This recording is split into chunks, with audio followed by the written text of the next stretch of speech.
Aloha and good afternoon. Thanks for tuning in to This Is Now. At this hour, residents and visitors of West Maui are being allowed access to Lahaina and Maalaea today. Yeah, safety measures are in place to keep people and properties safe because conditions there are still extremely hazardous. Our Lynn Kawano starts our coverage live from a checkpoint in Maalaea. Hey, Lynn.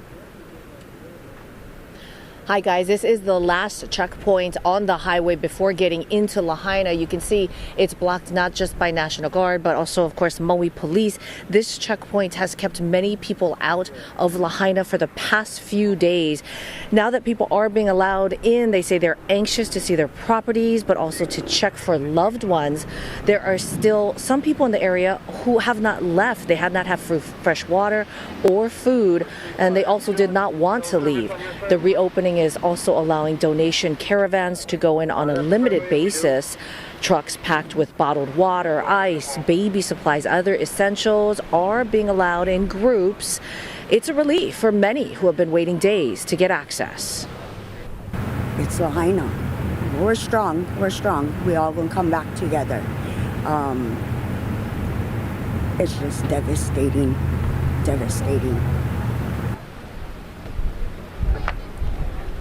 That woman's family was notified that a loved one is among the 50 plus confirmed dead. Lots of other groups are also collecting essentials to give to victims and to distribute while out there. Now, there was a lot of people doing that this morning when we first got here. Now, of course, the residents are lined up at the first checkpoint. That's on the other side of Maalaea Harbor. This is the last checkpoint to get to Lahaina. So back out here live, you can see officers and National Guard still blocking the area. They are checking for residents to have ID. So you have to have ID confirming your address is in Lahaina. They are allowing tourists to on a limited basis, but tourists with reservation information. That is simply to try and grab any of their belongings or to see if they have anything that can be salvaged before they head back home, before they leave Maui. We also saw tour buses going in so that they could pick up stranded people and bring them back out again. Now, the thing people need to understand, there is no power. There's not going to be power for many days, and there is no cell service as well. That's also going to be for many, many days. So it's not the best conditions, but it is simply just to let people get back in, see what they have left, see if they can save anyone or help anyone, and distribute some of those donations. Dylan, Ashley? Thank you so much for that report, Lynn. We do know that people there on Maui, they are eager and anxious to get home and to find out what's left of their home. Can you tell us some of the feeling, the mood? Are tensions rising there? Yeah, there's been frustration for many days. You know, that's not been a secret. We've been reporting on that for many days, and we saw some of that again earlier today. It's not so much the first responders, right? They're just trying to do their job. They've got these roadblocks, but that's just what they're being told to do. What the issue is, they're just not getting enough information from the county. Residents are asking us what the latest is and asking us about the information, and we're struggling to get information from the county as well. So really the frustration is about communication. They definitely are relieved that they can go back in today and see, you know, whatever they can do. They understand it is still a dangerous situation, and they understand that there's not a lot of services, very limited, but they've been wanting to get back in and see and try and help the people who are still there. Our Lynn Kawano on the ground over there in Maui. Thank you so much for that live report. Thank you, Lynn. Now, while there is access now, there is a curfew in place to keep people and properties safe. So this is for Lahaina, Town, Maalaea, and affected areas. No unauthorized public access will be allowed beyond the barricades from 10 p.m. to 6 a.m. daily. Now, as Lynn mentioned, West Maui remains without power. There's also no water, and search and rescue efforts are continuing, and that's why they kind of want to keep this curfew in place to keep access at bay. So meanwhile, the latest death toll from the fire remains at 55. Last night, Maui County confirmed 2 additional fatalities, but there has been no update since then. And an update from the U.S. Postal Service, Lahaina residents can pick up their mail from the Wailuku Post Office. Hours for pickup are 7 a.m. to 6 p.m. weekdays and Saturdays, and 8 to 4:30 on Sundays. You will need your ID to pick up your mail. Yeah, this tragedy is still a very ongoing and active situation there on Maui. And joining us today on Sunrise was Governor Josh Green to provide some details on the state's response.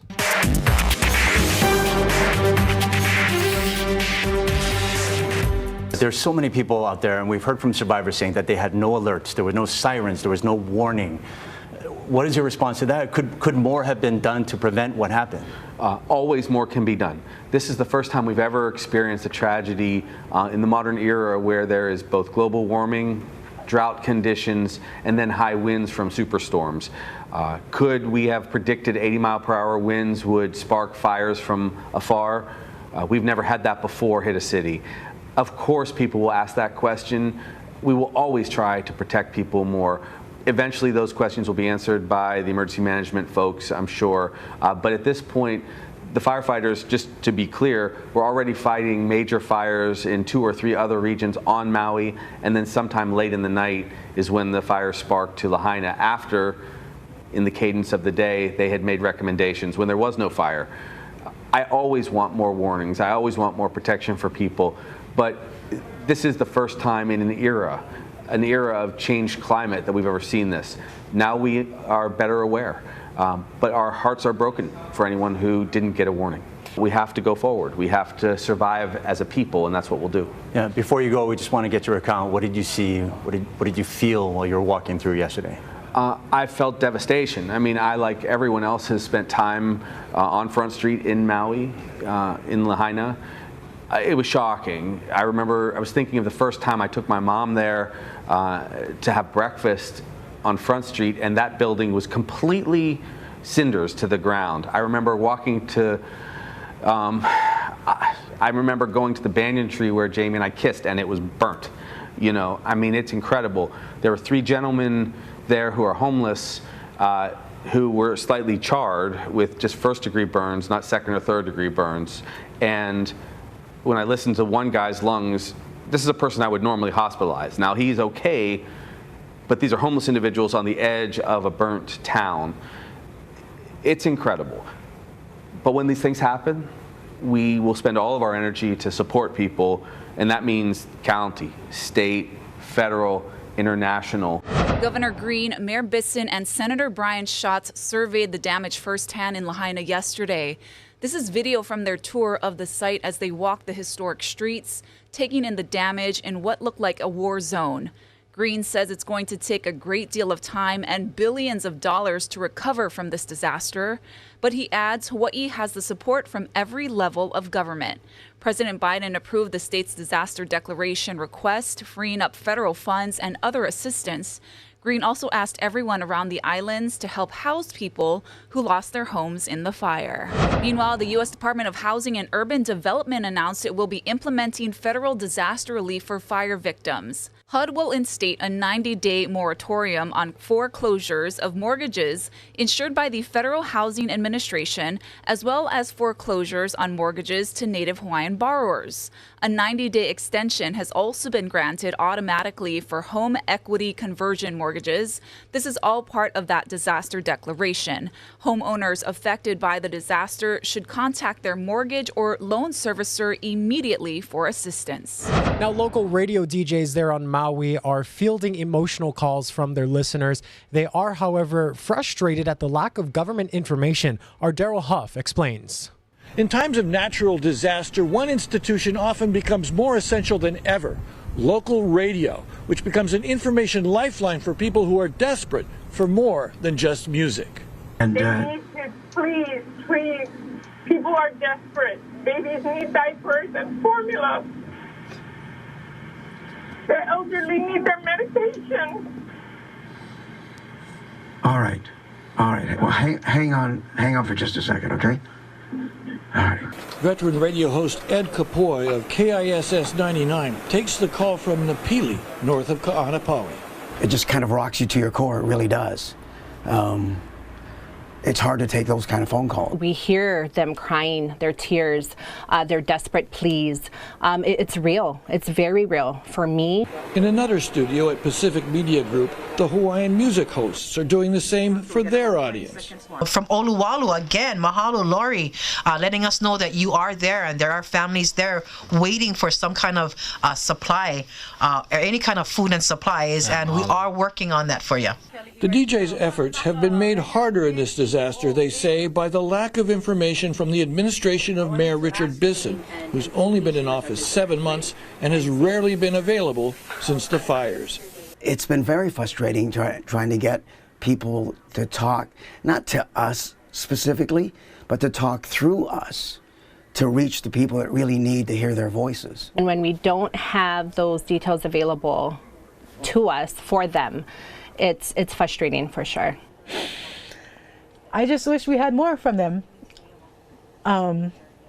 We need our leader to step up and guide us on what to do. We have people out there waiting for any kind of contact. I come early in the morning, and it's hard when we don't have any access to any information. I've called the mayor's wife and asked, is there any way he can talk with us? I haven't gotten a response back yet. You know, I was in Hurricane Iniki, and I know what it's like to be without power, without food, without water, and not have any information come your way. I go home and my sister looks at me like, are you okay? I'm like, I shouldn't be here. There's more that I can do. The fact that Pacific Media Group has so many local stations with dedicated live broadcast hosts is a huge blessing for this community, which desperately needs it. Reporting from Kahului, Daryl Huff, Hawaii News Now. Since Daryl's story aired yesterday, the county announced it will now air updates on Maui radio stations 3 times a day at 9 a.m., noon, and 3 p.m. There are multiple stations sharing that information, including 92.9, 99.3, 99.9, and AM 900. There will also be more information posted on the county website, Facebook, and Instagram pages.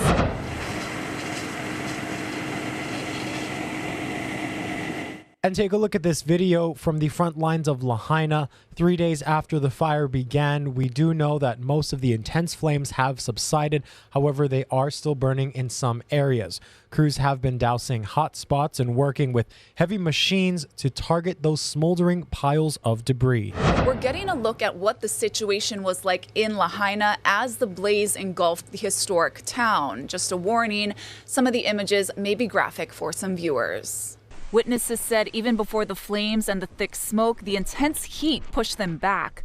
The Coast Guard ended up rescuing more than a dozen people from the harbor. Other boaters also saved lives that night and the next day. It's unclear how many lost their lives in the ocean. Now, Chelsea Davis is our Maui-based reporter, and she has been covering this fire from the very beginning. Here's one of the latest reports she filed. The community of Maui is coming together. Donations are pouring in, but a huge challenge is getting these goods to the people who are still left in Lahaina town. Power poles and power lines are still down across the roads, so it's difficult getting access to the people who need it the most. Escorted by a Maui police officer, I was part of a convoy that went into West Maui on Thursday. We're going to go help the people of Maui that need help. We rescue mission. We passed out food, gas, clothes, and other goods. We get water, we get food, we get toilet paper, we get ice, we get gas. I mean, we get all the necessities to survive. We can sew people up if we have to. I mean, yeah, we're going out there for help people. That's what we're doing. Perhaps the hottest commodity was ice. Water. Let me fill up on hot water. People literally running to fill trash bags up with ice. Everybody's fighting for everything right now. But as my other half Sam's family is, they lost everything. Everybody lost everything. We don't know how we feel. I don't know how you guys supposed to feel. What do you guys need right now? Food, gas, water, anything, clothes. Get people out here, no more nothing. They no more fam, they no more clothes, they no more nothing out here. They need stuff out here. Supplies, hygiene, who knows? Anything can help. In Napili, restaurant owners and workers are serving free food to countless people waiting in line. We need formula, diapers, ice, water, and just food. What's going through your mind right now? I'm a little worried because I have a 4-month-old and a 2-year-old. But again, a major challenge is getting these goods to the people who are still stranded in Lahaina town. With roads blocked off, it's difficult even getting to Maui's most vulnerable right now. Reporting in West Maui, Chelsea Davis, Hawaii News Now. That is 88-year-old Elaine Nakamura and her daughter, Lisa Nihei, in a moment of relief after surviving 7 to 8 hours in the water in front of the Lahaina breakwall. Their family tells us that they were trying to escape the flames on Tuesday night, but had to abandon their car and jump over the seawall and into the ocean. It was a harrowing night with the flames on one side and choppy waves on the other. Nakamura got help from a young Good Samaritan who helped her to stay above the water for hours until the Coast Guard rescued them at 2:30 in the morning. They both lost their homes, but they were reunited with most of their family at around 4:30 Wednesday morning at Maui Prep. Nakamura's granddaughter and grandson-in-law took these videos and pictures of Lahaina after the fires ripped through. It shows the complete destruction of the town, with ashes covering what was once a vibrant and bustling area. The outlets of Maui are gone. Most of the buildings have been leveled by the flames. This family isn't completely reunited. They're still missing Nakamura's son, Todd. Water has been in short supply. Hali'imaile Distillery will be offering it to anyone who needs it today from 8 a.m. until 2 p.m. On its website, they say in part, "These families have broken hearts. However, these fires have not broken our spirit.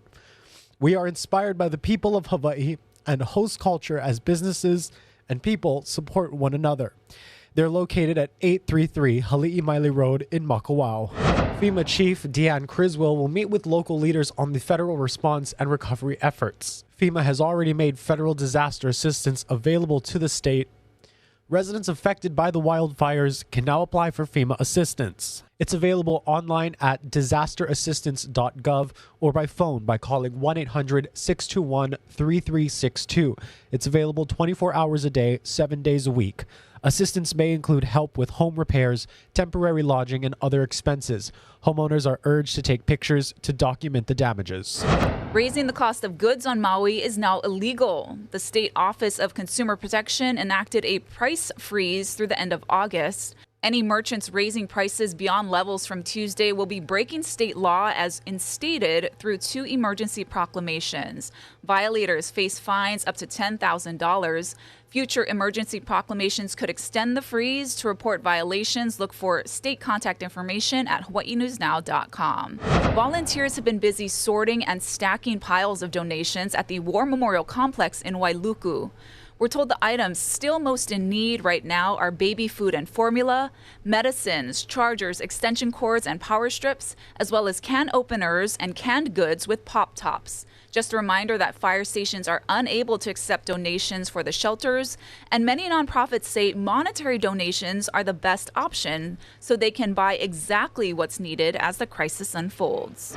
To our This Is Now viewers, I have to send a thank you for sticking with us. As you can tell, emotions are very raw as we all continue to cover this tragedy here in Hawaii and for our partners around the world.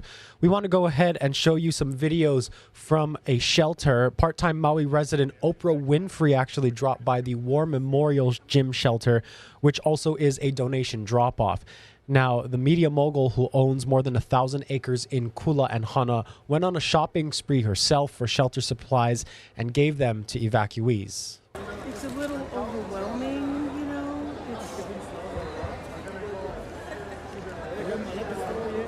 But I'm really so pleased to have so many people, you know, supporting, and you know, people are just bringing what they can and doing what they can.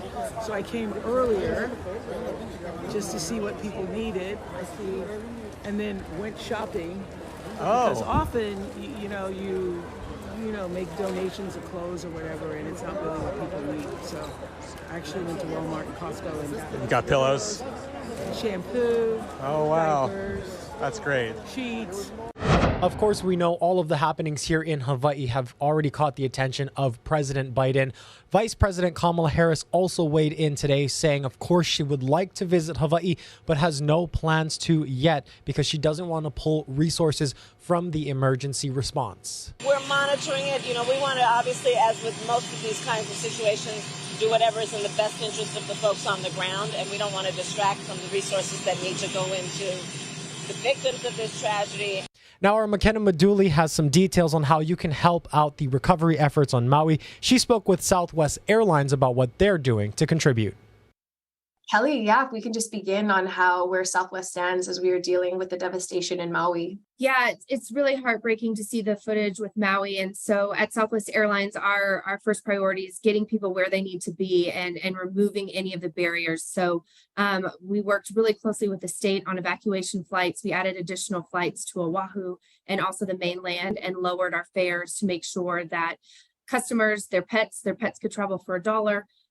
We're able to evacuate and really get to safety. So evacuation, working with the state, was our first priority. You know, Southwest jumped in very quickly and offered those $19 fares from Kahului to Honolulu. When was that decision made, and how quickly did you decide internally that this was something you needed to offer to residents?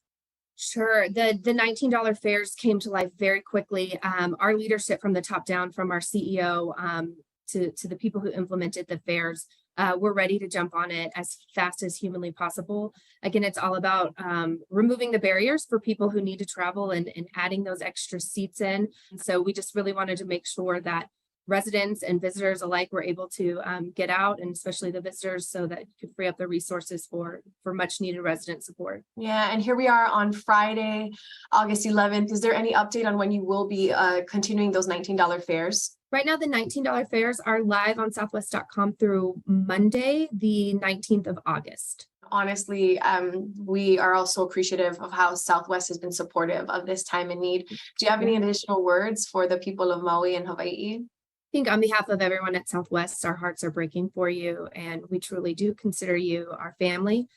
Please just know that we're here and we're ready to help in whatever way we can. If you want to kokua Maui, scan the QR code on your screen to help now. We also have a verified list of donations on our website. You can find all the details under the story with the headline, "Want to help those devastated by the Maui wildfires? Here's how." And we also have these QR codes to take you directly to donate to the Salvation Army and the American Red Cross. All of the information is available on our website. Now for a check on your latest forecast, we want to send it over to Guy Hagi.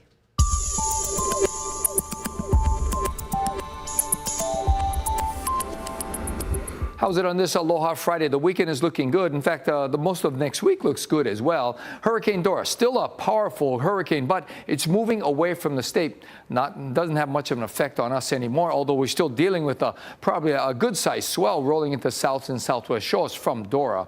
Now, this morning, we do have a few windward and Mauka showers, really not a whole lot of rain. Even those showers won't amount to very much. Leeward sides are mostly dry and will remain mostly dry for the next several days. And those trade winds will run at moderate speeds for the next several days as well. We're talking 10 to 20 miles an hour, lighter in the morning. So we've got a beautiful day shaping up. Lots of sunshine. Trade winds helping to control the humidity levels from getting too high. And with all the sunshine, though, temperatures approaching 90 degrees.